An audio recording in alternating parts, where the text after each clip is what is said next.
and welcome back to the Marketing Chat Room. I am here today with Brianne Fleming, and I am so excited to have her as a guest. I've been fangirling over her LinkedIn content for ages now. And she is host of Pop Chat on Fridays. She is the author of By Popular Demand, a super fun newsletter that you should all subscribe to. And she's also a communications instructor at the University of Florida. So, welcome, Breanne. I'm so excited to talk with you today. Thanks, Kayla. Yeah, super happy to be here. And I know we've connected on LinkedIn and you featured me in your MySpace style LinkedIn top 8. And it was a huge honor as someone who loves nostalgia. So that was like such a fun way to be featured. And I wanted to just tell you in person how much I appreciated that. It was really great to see. And I'm happy we're chatting in person today.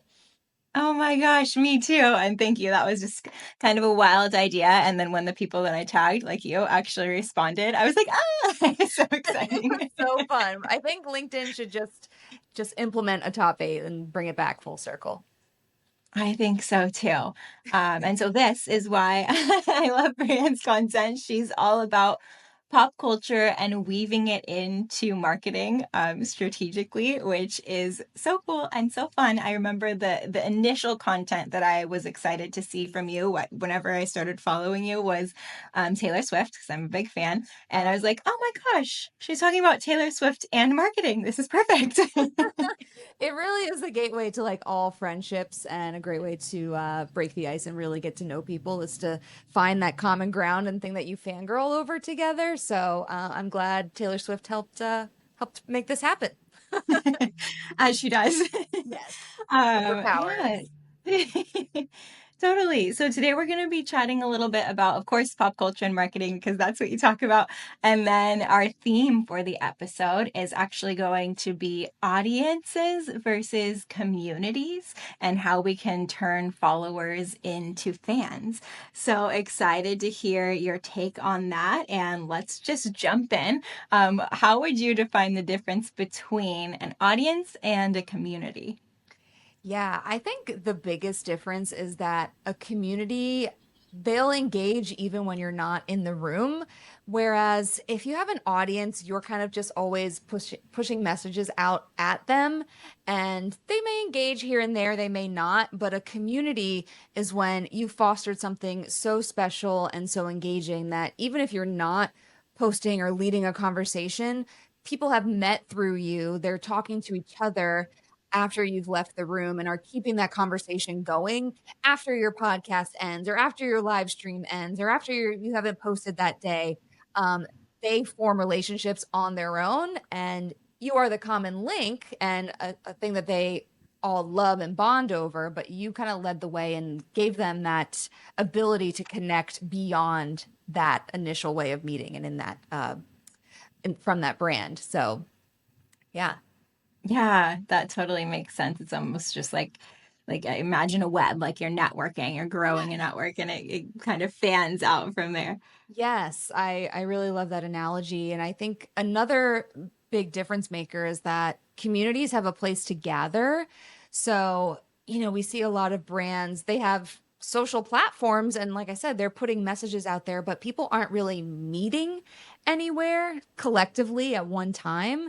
So, as a brand, if you can find ways to not just push a message, but to pull people in to meet and invite them to something where they can gather together, that is really where the magic happens.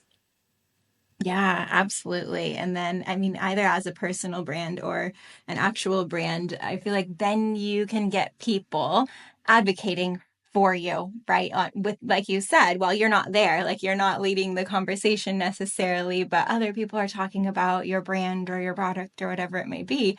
I mean, that's ideal for marketing. Yeah, and I mean, we're just talking about the difference between an audience and a community, but to add another layer to that, I think there's also a difference between having a customer and having a community or having a group of customers. And a community will believe in you and, like you said, kind of spread the word and put those webs out there and bring more people in.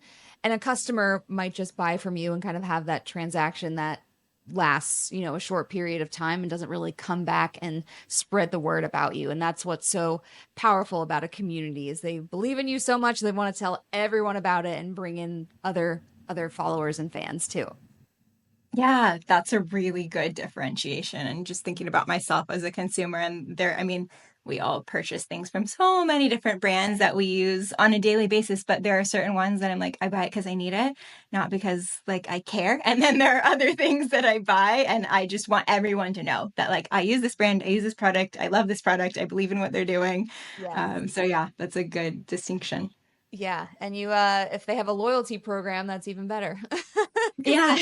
then you're spreading the word and can get rewarded for it. So, as you rightly should. For sure. Yeah. That's always fun. Right. What do you think? So, for brands, what do you think are maybe some misconceptions that are out there about building community or some hurdles that brands might run into when they're working toward a community? Yeah, I think brands they don't involve their audience enough. They're creating for them, which is great, but people also support what they help create. So if you can involve your audience and make them participate in your content a little bit more, that's when it truly feels communal and like they're part of your brand and not just following it. So looking for ways to keep them in the loop, to bring them in, that is really going to just change their perception and change and create that community feel that you're after. Yeah, totally. That brings to mind for me influencer marketing. And of course, like that can always start as a paid thing. I found with some of our clients, we start to do influencer marketing with really small creators, often like local creators.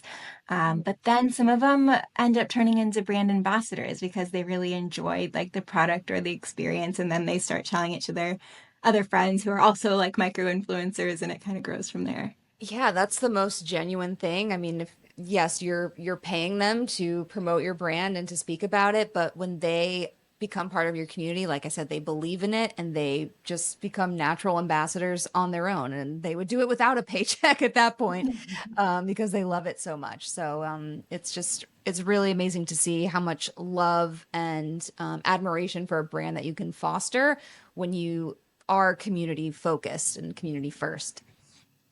Yeah, totally.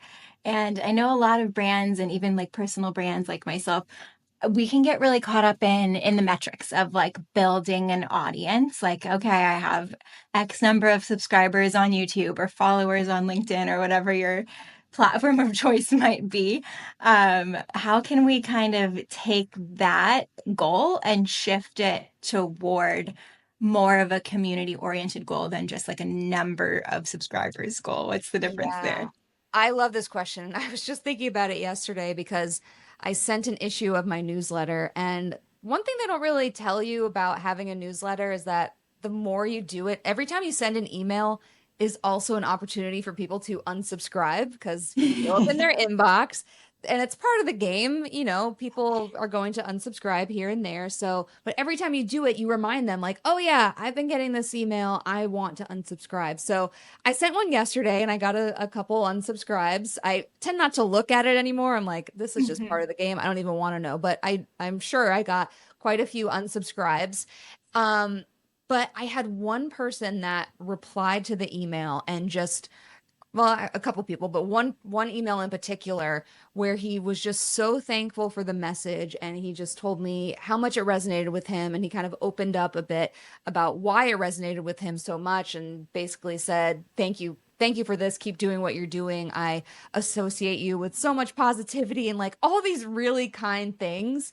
And I was like, it's stuff like that. It doesn't matter about the metrics of how many subscribers or unsubscribers or people you have. It's always about just impacting people deeply. It's not about how widely you can have an impact, but also how deeply you can have an impact and really resonate with people. So I think just I try to be very sentiment oriented and look at the kind of the quantitative of everything I put out there and the things that people are saying versus the numbers and the story that that's telling. Not that that stuff isn't important, but hearing directly from your community and how you've impacted them is always what keeps me motivated and lights me up and just makes me enjoy what I do. So, and what Breanne Yeah, does.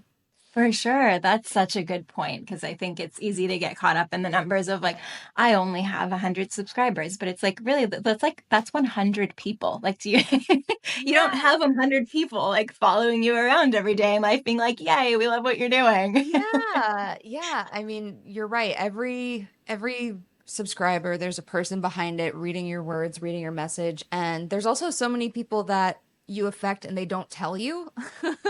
You know, you may never hear from them. There might be people lurking on your profile or, sort of they're really passionate and interested in your content, but it's just not their style to, or maybe they're not ready to open up and tell you the impact that you've made, but they're out there. So I try to just let that be a motivator as well. True. Yeah. I mean, that's a good point of encouragement, I guess, for the audience. Like tell your creators that you're thankful for them and that you enjoy Yes, what they're doing because it takes a lot of effort to put absolutely. yourself out there, first of all, and to create content continuously and be consistent with it. So that's a good message. Like tell the people you like that you like them because we're people too. Yes. You'll make our day if you tell us. And I think one thing I've learned on the personal branding side of things is I hesitated to create for a while because I thought people would be judgmental and I'd be like, oh, my friends from high school are going to see this. And, I have ex-boyfriends that are going to think I'm so cringe. And like, I made up like all these scenarios in my head about who and why they were going to judge me for it. And actually, the opposite thing happened. It turns out that I was being the one that was judgmental, assuming that they would judge my content. And I actually kind of rekindled some friendships and heard from people I hadn't spoken to in a while saying, hey, I heard this podcast episode you put out and, let's catch up. This is what I'm doing now for work. And something you said really helped me in my job or like little things like that. And it's like, we need to give people the benefit of the doubt a little bit more that we want to cheer each other on and see each other win. And they're not judging you, they're rooting for you. So I'm really lucky that that's been my experience and something that I've learned along the way. Yeah, that's so fun. I love that. And it reminds me like I have like a local community of people here in my area that I network with and a lot of people just are like silent users of social media and that's fine, but it's funny because people will be like, "Oh, I love your podcast. I love your content. I love what you're doing." And I'm like, "Oh, like I had no idea that you were watching what I was doing because like maybe they don't like it or they don't like comment on it or whatever. They're not subscribed to my channel." But like that doesn't mean that you're not making an impact on the quieter people on the apps too. Yeah, it's interesting how that works. It's like when they finally see you in person, it's like they use it as an icebreaker and like that's the moment when they decide to confess all this and tell you what a big fan they are of you. But yeah, if you can do that digitally as well and leave a comment, leave a review, like and share, like I promise you'll make a creator's day and a brand social media manager's day if you're, consistently engaging and hyping each other up. I think the world needs more of that. So it's great to see. Yeah. Yeah, that's for sure. I think, yeah, especially on the brand side, it can be hard because you're putting a lot into it, you're putting a lot out there, but you're not getting the personal recognition or the credit from anyone because Yeah.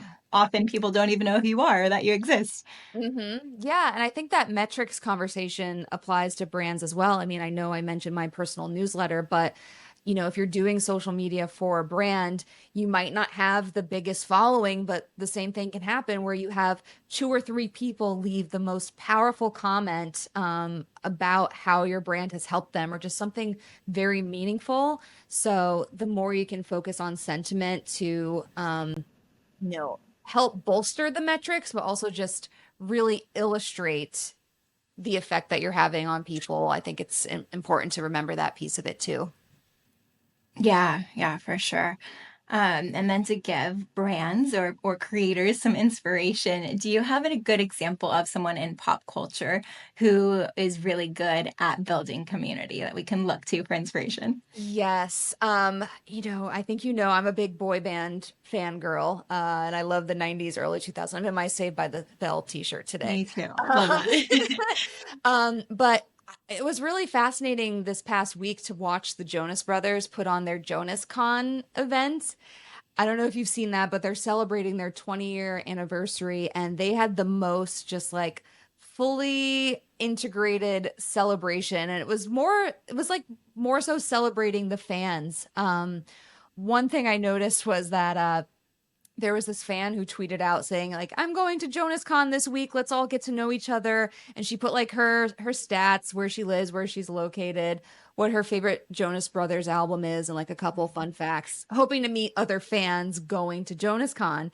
And Yeah. I love to see that all three Jonas Brothers retweeted it and they were like, hi, I'm Nick, I'm Oh my God. 31 or however old he is, and this is my favorite Jonas Brothers album. And Joe Jonas was like, I love pizza and long walks on the beach, and like they just like acted like they were just there as a fan like everyone else.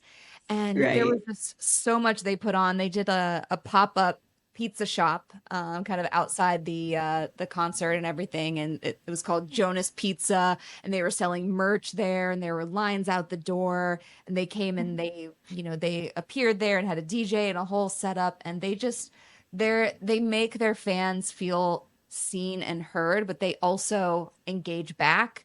So it's we live in a world where we can have two-way communication with celebrities, people in pop culture, with leaders and authors, anyone out there, and people that play along and actually converse. It's really awesome, and that's a great way to make people feel like they're part of a community and not just tweeting into the void. I've said before. Yeah. Yeah, right. Totally. Oh, that's really cool.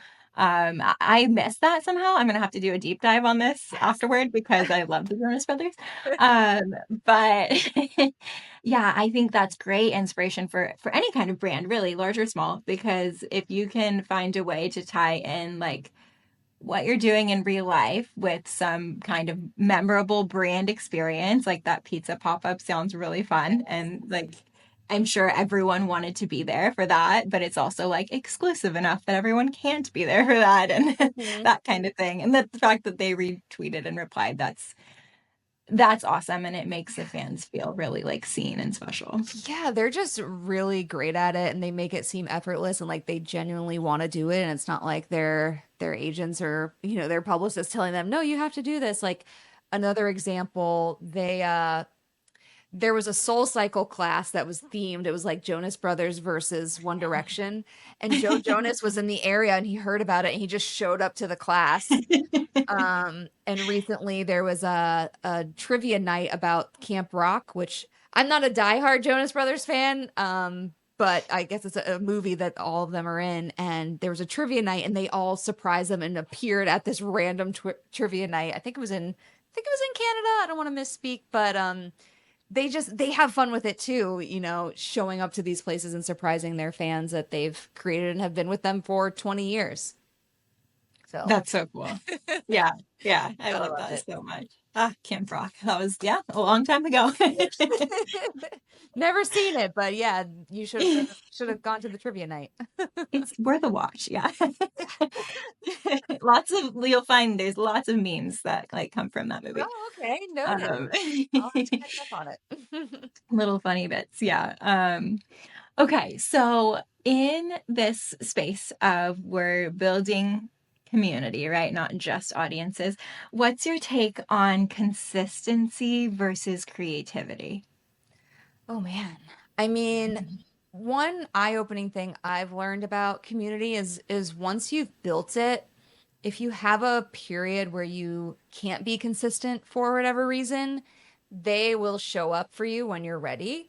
Um, just using a personal example, I stopped hosting Pop Chat because I had a baby and took a couple months off, and I was terrified that, years of building this community and people that would show up every week on Friday for my live stream, that they would just forget about me and abandon things and stop showing up. But I found that a true community is a group of people that will give you grace, and they'll love you through hiatuses or rebrands or pivots and shifts if you have nurtured them the right way all along. So yes, consistency is important, but if for whatever reason you kind of lose that consistency for a little while, don't discredit everything you've built up until that point and give your people more credit, and assuming that they'll come back and continue to support you. Yeah, for sure. That's awesome. It's And been a relief. congratulations on building something. Yeah, that Yeah. that is able to be a community that's there for you, even if you need to take a little break because, life happens to all of us. Yeah, exactly. And we see it a lot with podcasters that need to take breaks. Or speaking of a pop culture reference, I remember Ed Sheeran took a hiatus, and speaking of creativity, he said, I need to live life a little bit more so I have something worth writing about. So that's what he did. He didn't release an album for a few years. He and his wife started a family, and he needed a little bit of space to get some new inspiration. And then he came back with a new album, and he's, back on the map, and his fans are there showing up. So do what you got to do. Consistency is important, but don't, don't let it deter you from any breaks or, moments that you need to take for yourself to keep going in the future. Yeah, absolutely. Great words of advice. Before we wrap this up, I just am personally curious. How did you get started with your brand? I would love to hear your origin story and what Oh, inspired you and cool. the why and the how behind that. Oh my goodness. So, yeah, I've kind of built my personal brand around, Y2K pop culture and boy bands and all those fun things that I like talking about. It started when I knew I wanted to talk about that stuff, but I also wanted to freelance and become a marketer. And I left my, very comfortable corporate marketing job to go out on my own. So I started just having two different websites, two different accounts. One was like the fangirl side of things, and one was Brianne the marketer over here. And there was one point where I wrote a blog post that combined the two, where I talked about, this is classic me, but I talked about the Backstreet Boys' latest album and how they promoted it in, this is 2019, and I compared it to how they promoted their Millennial album in 1999 and kind of the differences, pre-social media and post-social media. And it was the first time I talked about both things that I'm really passionate about. And it performed the best. And I was invited on a podcast to talk about it, and the girl who invited me on her show is actually one of my best friends now. We've been to a few different Backstreet shows together, but after I got off her podcast, I was like, I don't know what just happened, but that was the best feeling and I need more of it. So that was my light bulb moment to kind of double down and realize that you can talk about marketing, but you can also apply it to things that you love, and, bands and movies and TV shows and athletes, all those things need marketing too. Yeah. And I just found that it was a really great way to find my people and express myself, because I learned that I could bond with people over those shared passions as well. So that led me to starting Pop Chat, which is a weekly live stream about marketing insights from trending topics for the week. So, it kind of just started out as a way for me to differentiate myself, but it also is just something that feels so natural to me and is truly just what I like talking about. So it's wonderful that it's resonating with people. And I'll just share a takeaway from that. I mean, I realize that not everyone wants to talk about the Spice Girls or, that's not for everyone. But I think with any community, you need to create what you genuinely want to create, and you'll find that community later. It might not appear right away, but I'm like, oh my gosh, I found someone else that likes this thing, or this is resonating with them. So if you think an Mhm. idea is weird or off the wall, or you're never going to find your people, I think you kind of have to find yourself first and find what it is that you genuinely want to share and what is going to sustain you. And then your audience will, the right audience will find you and become your community. So that's how it's Yeah. worked for me. I'm really grateful.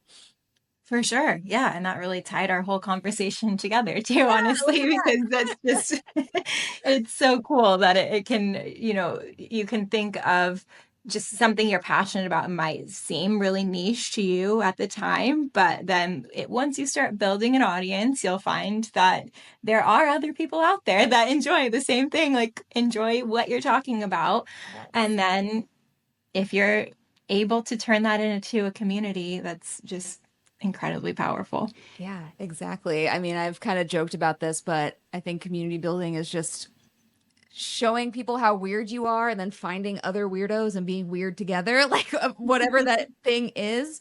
So there's people out there who are going to resonate with what you do and what you put out there. It might just take a little bit to find them and nurture them, but they do exist. So go for it. Yeah. Oh, that's awesome.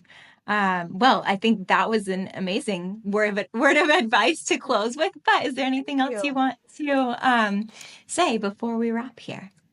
Yeah, I'll just say if you like pop culture and not just boy bands, but anything going on in trending news and movies, sports, TV, we talk about it every Friday on Pop Chat, which is a live stream with other marketers and creators. So please check it out. Thank you again for plugging my newsletter by popular demand. And I'll also just say I genuinely geek out and love talking about this stuff. So I'd love to speak on stages or any virtual or in-person conferences. I'm looking to get back out there since becoming a mom and, network and be in person with people again. So thank you for this platform and hopefully more to come. Oh, awesome. Absolutely. Thank you so much, Brianne. This was such a fun conversation, and I can't wait to get it out here for everyone to hear it. Yes, thank you so much for having me. And we'll have to have maybe a part two just about Taylor Swift. We could make that happen some point. Oh, absolutely. Let's do it. Awesome. Thanks, Kayla, and thank you all All for right. listening. Thank you. Bye.